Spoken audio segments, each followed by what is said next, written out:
Okay. أعوذ بالله السميع العليم من الشيطان الرجيم. بسم الله الرحمن الرحيم. الحمد لله الذي خلق فسوى وقدر فهدى وأسعد وأشقى وأضل بحكمته وهدى ومنع وأعطى وأشهد أن لا إله إلا الله وحده لا شريك له العلي الأعلى وأشهد أن محمدا عبده ورسوله النبي المصطفى ورسول مجتبى وعلى آله وصحبه ومن اهتدى. أما بعد. السلام عليكم ورحمة الله وبركاته. Waalaikumsalam warahmatullahi wabarakatuh. Okay, ito ang pinakahuling bahagi o pinakahuling chapter ng Kitab Al-Fiqh na ating itatalakay. Walang iba kundi ang kabanata na may kaugnayan sa i'tikaf. Although yung some information ng i'tikaf ay natalakay natin ito sa mga nauna, lalo pa sa mga naunang estudyante, sa mga dati pa. Subalit dito, inshallah, ay ang ibang information dito ay maaari natin maulit bilang sabihin natin ay review, at maging sa mga baguhan, ito rin ay para malaman nila. At the same time, ay maraming kadagdagan dito ng mga iba't ibang issue na may kinalaman sa al-i'tikaf. Okay, so na kung saan ang kabanata na ito ay napapaloob ang iba't ibang mga issue, masail at mga section. Una-una, fasl awal, section 1, ito ay may kaugnayan sa pagpapakahulugan ng i'tikaf, wa ghayatuhu, at yung objective ng i'tikaf, wa hukmuhu, and also the rulings of i'tikaf.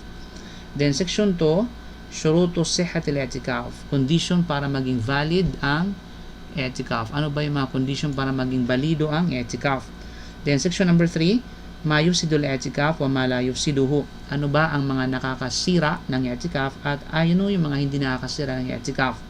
Fasl ar-rabi', pang-apat na section, ahkamu nadhril i'tikaf. Ano yung mga batas na may kaugnayan sa vow, mga panata na may kinalaman sa i'tikaf.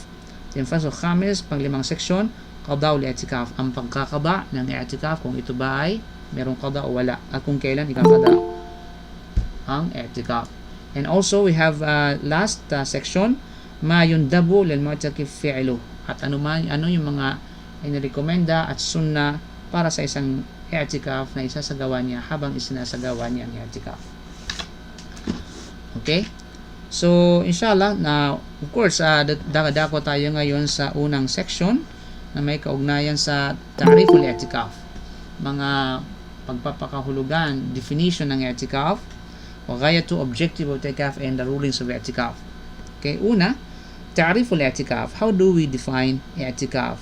Okay, al-i'tikaf lugatan, ang i'tikaf in terms of lexical meaning, literal meaning, al-iqbalu ala shay'i wal ihtibasu fihi. Al-iqbalu, ito yung devotion to something. Ikaw ay parang dedicated ba? Ikaw ay isang dedicated sa isang bagay. Devoted ka sa isang bagay, wal ihtibasu fihi, at para bagang kinukulong mo ang sarili mo sa isang bagay, di ba? Halimbawa, ito ay pangkalahatan sapagkat ang lexical meaning ng isang word sa Arabic ay sumasaklaw sa lahat ng aspeto. Mas malawak ang kahulugan ng literal kaysa sa tinatawag na technical meaning or sharia meaning.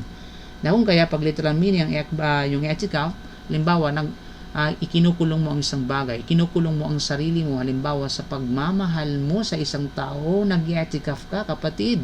Okay? Sa isang tao, huwag kang mag-i'tikaf sa isang tao, mag-i'tikaf ka sa masjid. Anyway, okay, yung pang ibig sabihin ng tinatawag na i'tikaf, o kaya devoted ka, loyal ka sa isang bagay, ano pa man mga bagay, ang tawag dyan in lexical meaning ay i'tikaf. Okay, natili ka sa isang bagay. Ano yung sabihin ng i'tikaf? Okay? Halimbawa, natili ka sa tinatawag na pagkain. Doon ka na lamang sa kusina, di ba? Kumain, kumbaga. Okay, nasa loob ng refrigerator. So, yan ay i'tikaf in literal sense. Na kung saan min akafa ala shay, ibig sabihin naman akafa ala shay, ibig sabihin sino mang nag-adhere ang isang bagay, sa isang bagay. Ibig sabihin, is adhering, is clinging to a thing, to a specific thing. So, yan ang i'tikaf. Idha aqbala alayhi muwadhiban la yasrifu anhu wajha. na kung saan kapag siya ay if he is devoting, at is persisting, kapag talagang nagtiyatsaga ka na mayroong pagtatsaga at hindi niya ibinabaling ang kanyang mukha sa bagay na ito. Yun yung meaning ng i'tikaf. Yung bang nakafocus lamang siya sa isang bagay tapos hindi niya ibinabaling ang kanyang attention, ang kanyang puso, ang kanyang mukha sa ibang bagay. Doon lamang sa bagay na yaon. Di ba? So, mashallah. Kaya nga pag ang isang tao nakabaling lamang ang kanyang attention sa isang bagay, nag-i'tikaf siya. Si brother nag-i'tikaf, di ba? Pag tinawag siya, hindi siya namamansin kasi nakabaling lamang yung mukha niya sa cellphone. Di ba? So, naka-i'tikaf siya. Nag-i'tikaf siya sa cellphone. Kasi bakit? Kahit anong tawag mo sa kanya, ay hindi siya namamansin. Di ba? Kasi nakafocus lamang siya doon sa cellphone kung ano yung mga tinitingnan. Di ba? So, yun ay i'tikaf ang tawag dyan sa literal sense. Malinaw? Wa minhu qila liman lazama al-masjid. At mula sa kahulugan nito, sinasabi na sa sino man na talagang nanatili sa loob ng masjid. Pag nanatili ka sa loob ng masjid, in a specific duration, ang tawag dyan is i'tikaf. Wa qama ala al-ibadati fihi. Okay? At isinataguyod niya, itinatayo niya ang pagsamba sa loob ng masjid. Yan ang ibig sabihin ng i'tikaf.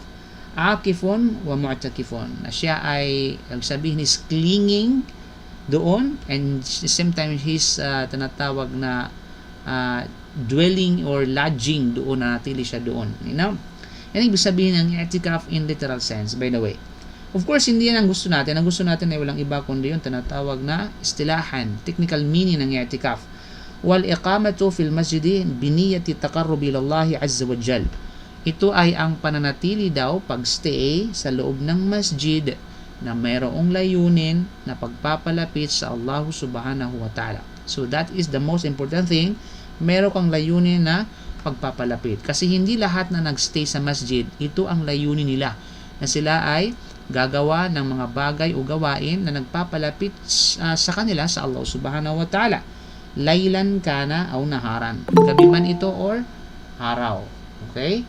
So, ang mahalagang punto dito talagang meron kang gagawing pagsamba. Gagawin mo ito bilang pagsamba at pagpapalapit sa Allah subhanahu wa ta'ala sa pamamagitan ng pananatili sa loob ng masjid. Yan ang ibig sabihin ng i'tikaf in technical sense. Okay.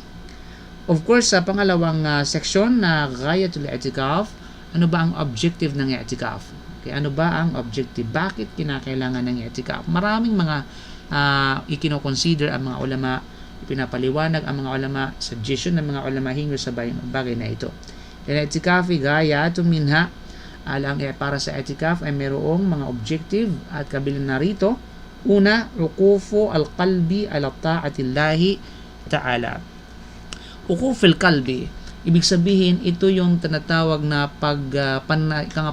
pag-adhere, pag-stick ng puso sa pagsunod sa Allah subhanahu wa ta'ala. Kasi yan talagang pinaka-objective ng i'tikaf. Hindi lamang ikaw ay matutulog doon, hindi lamang ikaw ay magpapahinga doon, kundi ay kinakailangan yung puso mo naka-attach, naka-cling, sa pagsunod sa Allah subhanahu wa ta'ala. Then pangalawa, jam'ul qalbi alayhi wa waqfu an-nafsi lahu. Jam'ul qalbi alayhi, ibig sabihin yung collecting the heart. Kukolektahin ang puso para sa pagsunod, para sa paggawa ng pagsamba. Diba? Kasi minsan yung puso natin kalat-kalat in the sense na kung saan-saan ito pumupunta. In the sense na marami ang nakalagay dito. Diba? Nawatak-watak ang puso ng isang tao. Diba? Durug na durug ang puso ng tao. Diba? But it doesn't mean durug na durug, ibig sabihin na talagang literally.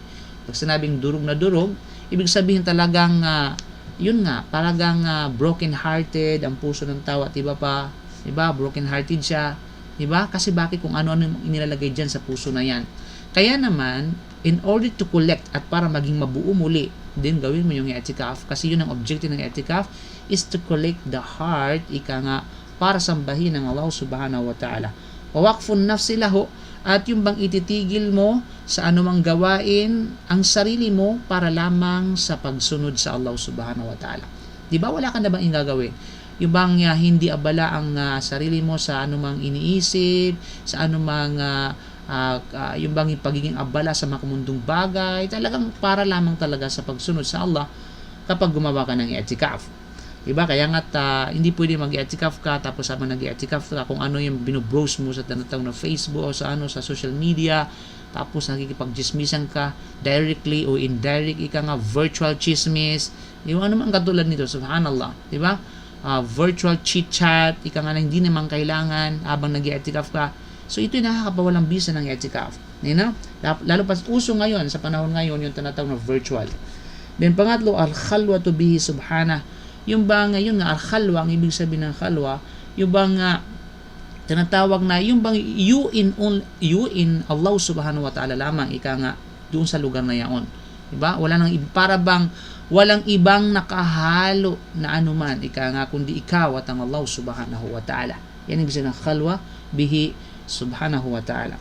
Pang-apat, al-inqitaw an al-ishtigali bil khalqi wa bi umuri ad-dunya. Ito ang kita, yung puputulin mo ang anumang pagiging abala mo sa makamundong bagay, sa mga anumang mga nilikha sa pamamagitan sa tinatawag na mga nilikha, anumang mga makamundong bagay. So ibang i-disattach mo yun, okay?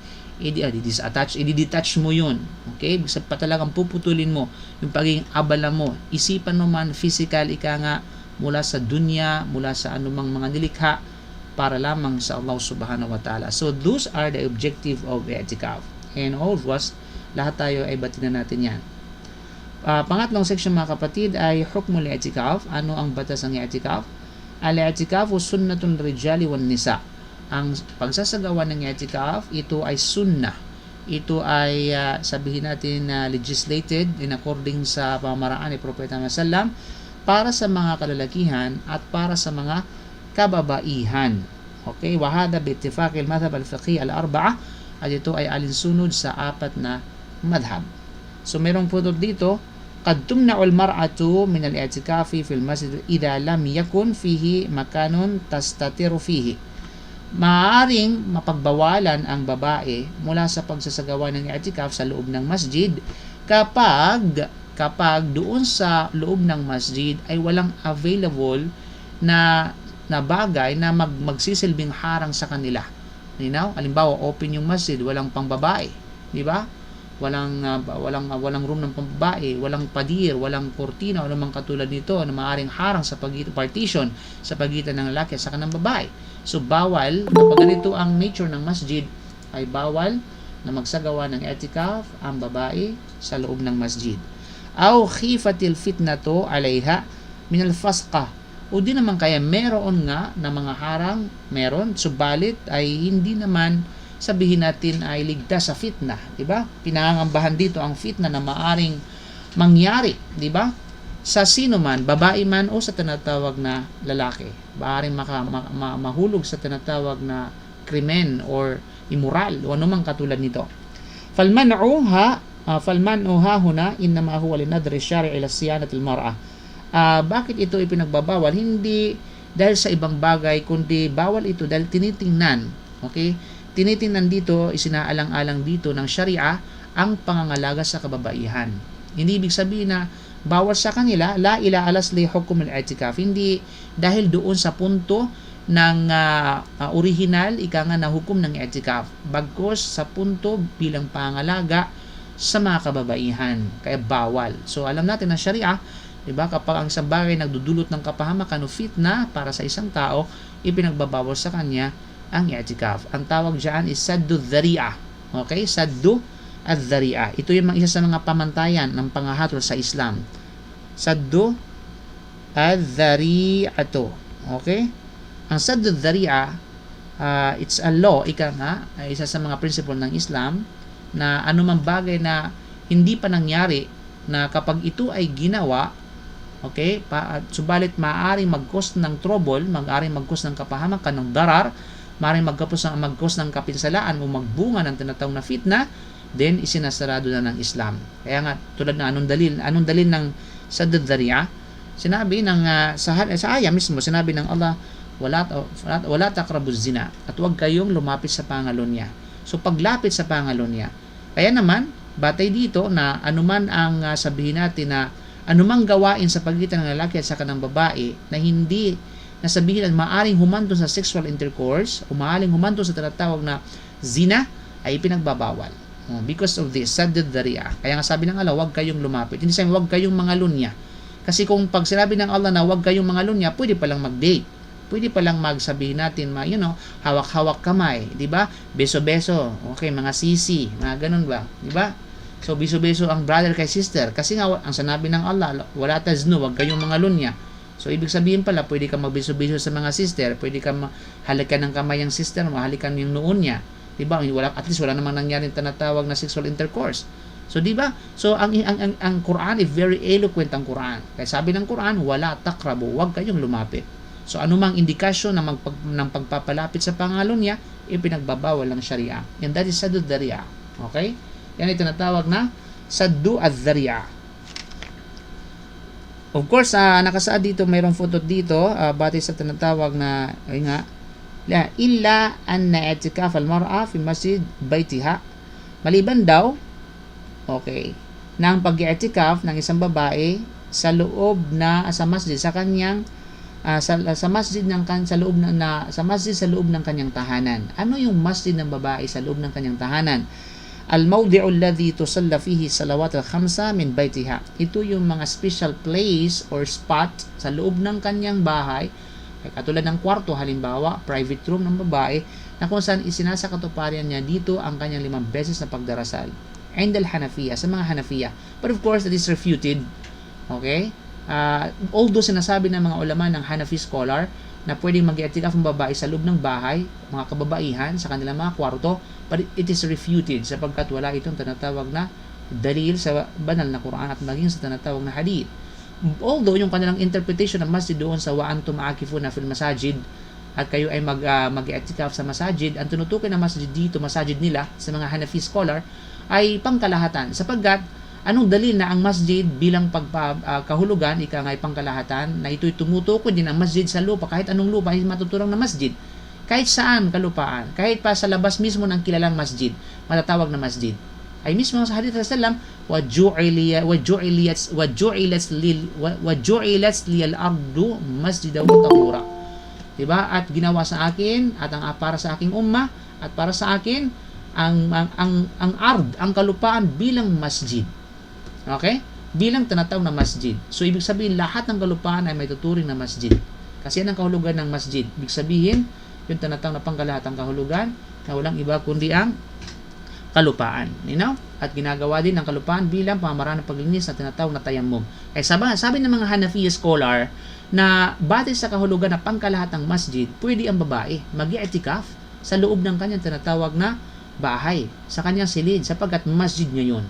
But of course, that is refuted sapagkat ang propeta Muhammad sallallahu alaihi wasallam, ito ay pinatunayan sa kanyang mga aksyon ng interpretation ng wa antum aakifuna fil masajid, at kayo mag-i'tikaf sa loob ng masjid ay mismong masjid. Dahil kailanman ay hindi nag-i'tikaf ang propeta sallam sa labas ng mismong masjid, kundi sa loob ng masjid. Okay? So yun po yan mga kapatid. But kaya nga naman refuted ang kanilang, sabihin natin, ang kanilang justification. Of course, let us respect the Hanafi scholar. They are scholar mga kapatid. Saan tayo hindi mo pwedeng i-degrade sila sapagkat they are scholars. Afdalu min i'tikafi fi masjid al-jama'a. Kaya sabi nila, pinakamainam daw para sa karapatan ng babae na mag-i'tikaf sa loob ng masjid niya, sa loob ng tahanan niya. Masjid sa loob ng tahanan niya. Yun yung kanyang kwarto, yung kanyang special chamber, kumbaga. Diba? So, yan sa mga Hanafi scholar. Now, let's talk about section 2, ma yushtaratu wa ma la yushtaratu as-sihhat al-i'tikaf. Ano ang mga kondisyon at hindi mga kondisyon para maging valid ang i'tikaf? Una-una, al-awwal al-Islam, ang Islam. Al-Islam yushtaratu lis-sihhat al-i'tikaf, al-Islamu. Kabilang sa kondisyon para maging katanggap-tanggap at tama at wasto ang i'tikaf, unang-unang al-Islam. Ibig sabihin ay kinakailangan Muslim siya. Hada bi'ittifaq madahib al-fiqh al-arba'a. At ito ay alinsunod sa napagkasunduan ng 4 na madhab. Pangalawa, mga kapatid, ay walang iba kundi al-aql. Ibig sabihin ng akal ay ang kaisipan. Matinong kaisipan. Yushtaratu li sihatil i'tikaf al-aqlu. Kondisyon para maging tamang i'tikaf ay aqlo. Ibig sabihin yung kaisipan. Tamang kaisipan. Wahada bittifaq al-madhahib al-fiqh al-arba'a at alinsunod sa pinagkasunduan ng apat na madhab. Thalithan, at-tamiz. Okay, at-tamiz, hindi yung itong pagkain at tamiz ha, na kinakain na may kasamang full. Okay? Ang tamiz, ito ay kaya niyang i-distinguish ang tama okay, mula sa mali. Kaya niyang, ibig sabihin, alam niya yung ginagawa niya. Ibig sabihin ng tinatawag na tamiz. Nangangahulugan dito na kahit hindi pa umabot sa wastong edad, yung tao, yung bata o yung bata, yung lalaki man o babae, pag hindi pa siya dumating sa wastong edad, subalit meron siyang katangian ng tamiz.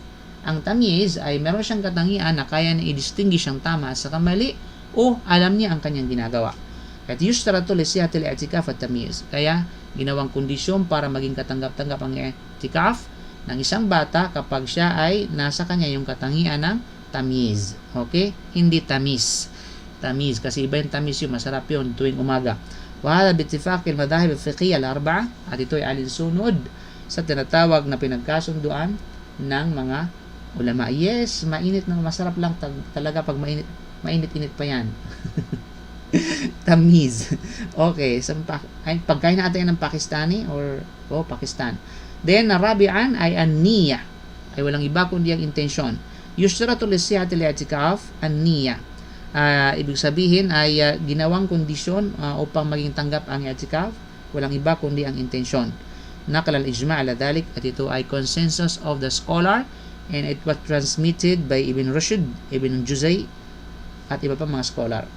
So ito yung mga tinatawag na sabihin natin mga kondisyon. So meron 4 na kondisyon. Okay, para magiging sabihin natin ay para magiging tama at tanggap ang i'tikaf. So 4 yan, al-Islam, al-aql, at-tamyiz, an-niyya. Panglima, at saka mayroon tinatawag na panglima pala, idhnu az-zawji li zawjatihi. Kapahintulutan, approval ng asawa para sa kanyang asawa, para sa kanyang wife. Yushtaratu li-i'tikafu az-zawja ay ya'dhana laha zawjuha. Ginawang kondisyon para maging katanggap-tanggap ang i'tikaf sa isang babae, kinakailangan ng approval, kinakailangan ng kapahintulutan ng kanyang asawa na ito ay isasagawa niya. Okay? Na ito ay kanyang tinatawag na isasagawa. Okay. Wahada bi'ittifaq al-madhahib al-fiqhiyya al-arba'a at ito ay alinsunod sa pinagkasunduan ng 4 na madhab. Pang-anim, meron pa tayong 6 na kondisyon. Ayan. Kondisyon al-masjid. Yan. Al-masjid. Kaya nga dito, ginawang kondisyon ng masjid. Ishtiratul masjid. Kondisyon, ika nga sa tinatawag na ng masjid. Yushtiratu li-sihhatil i'tikaf ay yakuna fil masjid. Kondisyon daw para maging tama at acceptable ang i'tikaf ay kinakailangan mangyari ito sa loob ng masjid. Di ba? Nakal al-ijma' ala dhalik, ito ay consensus of the scholar Ibn Abdi al-Bar wa Ibn Qudama al-Qurtubi wa Ibn Taymiyyah. Okay. Pangalawa na may kinalaman sa masjid ay hukmul i'tikaf fi ghairil masajid ath-thalatha.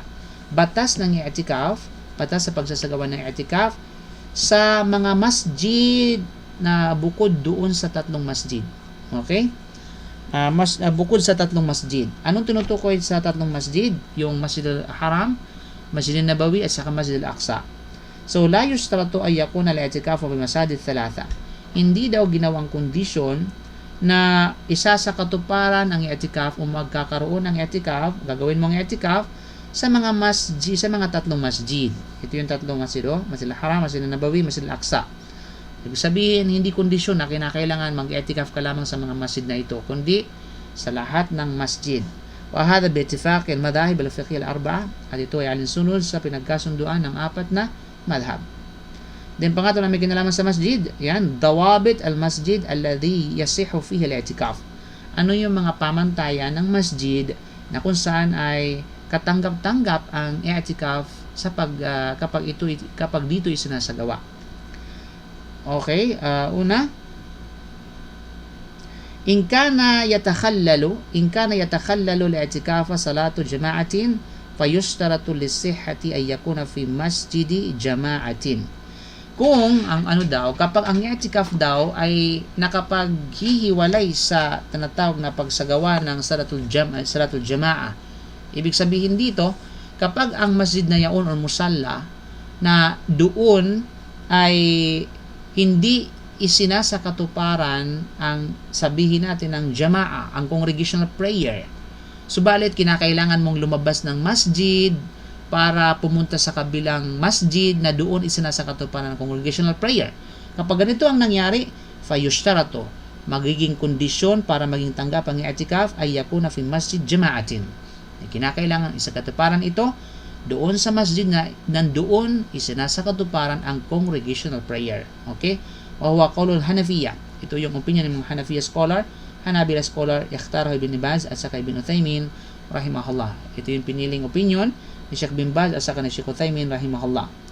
Pangapat, al-i'tikafu fi ghairi masajid al-jum'ati in kana la yatakhallal al-i'tikafu jumu'ah. So ang i'tikaf daw sa masjid na kung saan ay wala dito yung tinatawag hindi sinasakatuparan ang Jum'ah. Okay, kapag in kana la yatakhalal i'tikafu al-jum'ah. Kapag hindi daw, nasabihin natin na hindi nag-aabando na ang sa i'tikaf ang salatul jum'ah. So paano ito? Yajuzul i'tikafu fi ghairi masjid al-jum'ah. Pinahihintulutan ang pagsasakatuparan ng i'tikaf sa masjid na kung saan ay hindi isinasakatuparan dito ang salatul jum'ah.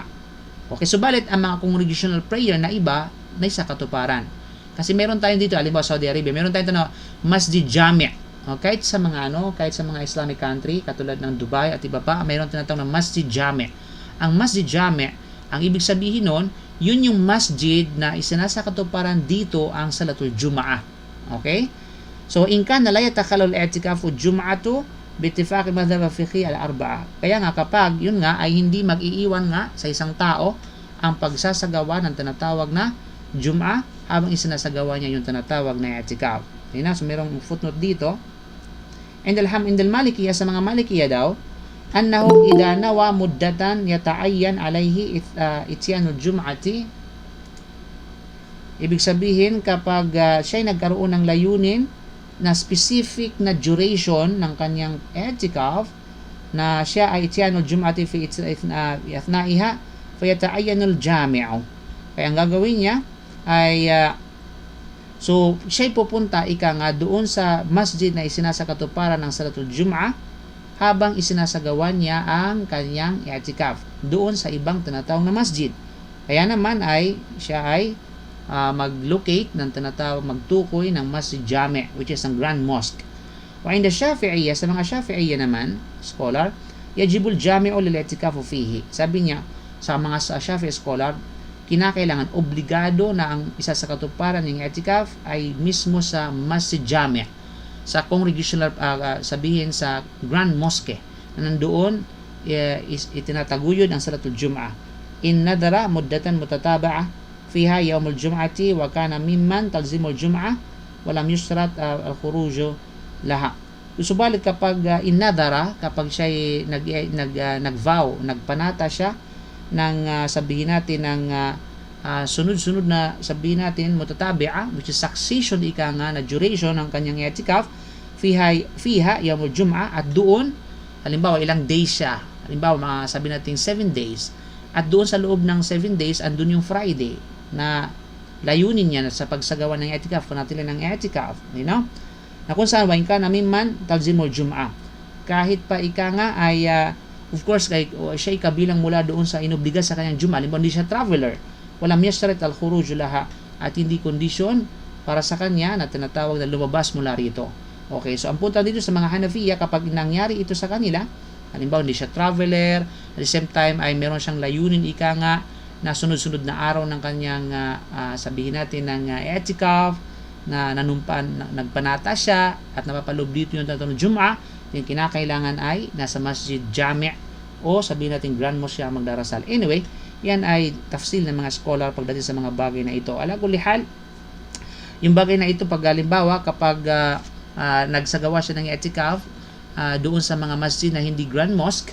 So ang gagawin niya kapag Salatu al-Jum'ah na, so lalabas siya, pupunta siya doon sa tinatawag na Salatul Jum'ah at ibabalik siya muli papunta doon sa masjid na nagsasagawa siya ng i'tikaf. You know?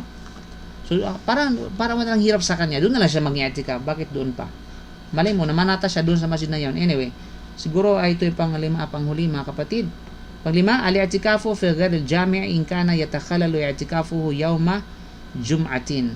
So dito, la yushtaratu al-i'tikafu bi masjid jami', hindi kondisyon na ang i'tikaf daw ay sa katuparan sa Grand Mosque. Paman wajabat alayhi al-jum'atu, at gayon din hindi rin tinatawag na kondisyon din na kinakailangan ay sabihin natin ay mag-i'tikaf lamang siya para maging tamang i'tikaf niya, ay kinakailangan ay obligado sa kanya ang Salatul Jum'ah. Halimbawa, sa mga traveler, ibig sabihin sa mga traveler, pwede mag-i'tikaf ang mga traveler. Kasi ang mga traveler, hindi condition sa kanila na mag-Salatul Jum'ah. Okay? Magkanas at tatakhallalu i'tikafa, fa'alayhi ay yakhruj al-hudur al-Jum'ah. Subalit kapag ang i'tikaf niya ay maiiwan ang kanyang i'tikaf dahil lamang sa pagpunta na sa Salatul Jum'ah, so dito ay gagawin niya, lalabas siya doon sa loob ng masjid na nagsagawa siya ng i'tikaf, papunta doon sa masjid na isinasakatupan ng Salatul Jum'ah. Thumma yarji'u ila al-masjid alladhi ya'takifu, ayan. At siya ay babalik nga sa masjid na kung saan siya nag-i'tikaf. Wal afdal ay yakuna i'tikafu fi masjid jami'. So balit ang pinakamainam daw ay magsasagawa ng i'tikaf sa Grand Mosque. Wa huwa qawlu Hanafiya, ito ay mula sa opinion ng mga Hanafiya, Hanabila, wa qawlu ba'd as-salaf, ibang mga salaf, ikhtara al-Arabiyya al-Malikiyya, Ibn Baz, Ibn Uthaymin. Ito yung piniling opinion ng mga nabanggit ng mga ulama. Of course, pang-anim, hukmu su'udi al-mu'takif ila manarit al-masjid.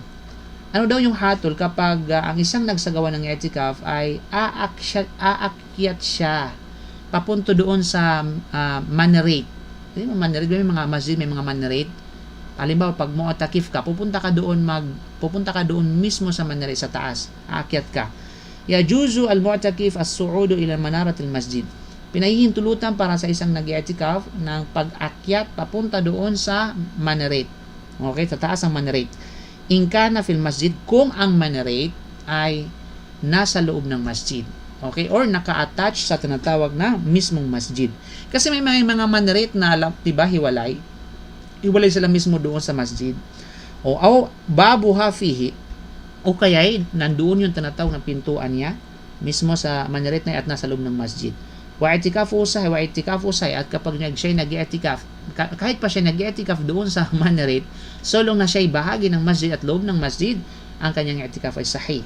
Diba? Social no, sa minaret siya nag-i'tikaf. Wa huwa madhab al-jumhur, ito yung madhab ng mga jumhur, Hanafiya, Shafi'iyya at saka Hanabila. Pangpito, hukmu su'ud al-mu'takif ila sath al-masjid aw al-i'tikaf fi. Ano daw yung hatol na aakyat ang mu'takif doon sa bubong ng masjid, o di naman kaya ay nagsagawa siya ng i'tikaf mismo sa bubong ng masjid. Masyaallah, tabaraka. May mga scholar, no? Subhanallah. Yasihu al-i'tikafu fi sath al-masjid. Tama ang i'tikaf ng isang tao sa bubong ng masjid. Actually, nangyari yan sa amin nung kami mga estudyante pa estudyante pa kami ng Baguio City, nag-i'tikaf kami mismo sa bubong ng masjid. Okay? Aw su'ud al-mu'takif ila, o kaya aakyat yung mu'takif doon sa bubong, wa huwa madhab al-jumhur, at ito yung madhab ng mga jumhur, al-Hanafiyya, Shafi'iyya at saka Hanabila. Okay. Then sumunod na hukmu khuruj al-mu'takif ila rahba. Ang hukom, ang hatol sa paglabas ng mu'takif sa courtyard ng masjid, sa courtyard ng masjid. Yajuzu khuruj al-mu'takif ila rahaba. Pinahihintulutan na lumabas ang mu'takif doon sa courtyard ng masjid. In kana muttasilan bil masjid, kung ang courtyard na ito ay attached doon sa masjid mismo. Okay? I'tikafu sahih, ang kanyang i'tikaf ay sahih. Di ba? Halimbawa, super loaded na ang loob ng masjid because of the pandemic, di ba? Dahil sa social distancing, di ba? Tapos, siyempre, ay hindi ka mapun makipagsiksikan doon kasi bawal yan sa protocol. So, mag-i'tikaf ngayon dyan sa courtyard, sa tinatawag na courtyard ng masjid. Gaya ng halimbawa Masjid al-Haram, pwede kang mag-i'tikaf dyan sa courtyard ng Masjid al-Haram sapagkat ito ay naka-attach mismo sa Masjid al-Haram. O wa qawlu Shafi'i, ito yung Imam Shafi'iyya, Badul Malikiyya, ilan sa mga scholar ng mga Malikiyya, wa riwayatun an Ahmad, at mula sa mga naisalaysay na opinion ng Imam Ahmad, ikhtari bin Baz, piniling opinion bin Baz, Ibn Taymiyyah, Ibn Qayyim, at saka Ibn Hajar al-Asqalani rahimahumullah. Okay? Din tapusin natin ito, panghuli ito. I'tikaful mar'ati fi masjid baitiha. Ang pag-i'tikaf daw ng babae sa loob ng masjid na nasa kanyang tahanan. Ito yung sabi natin, kwarto niya, o anumang katulad nito.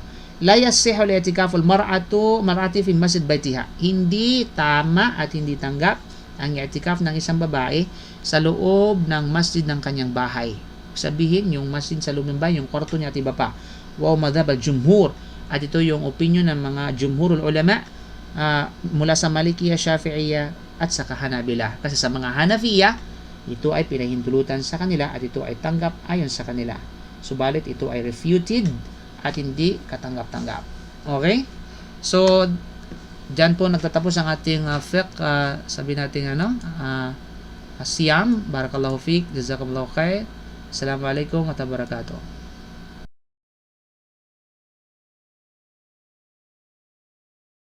Thanks for watching. Drop a like, leave a comment, and don't forget to subscribe my YouTube channel, Alimuddin Onofre Ilyas. Thank you.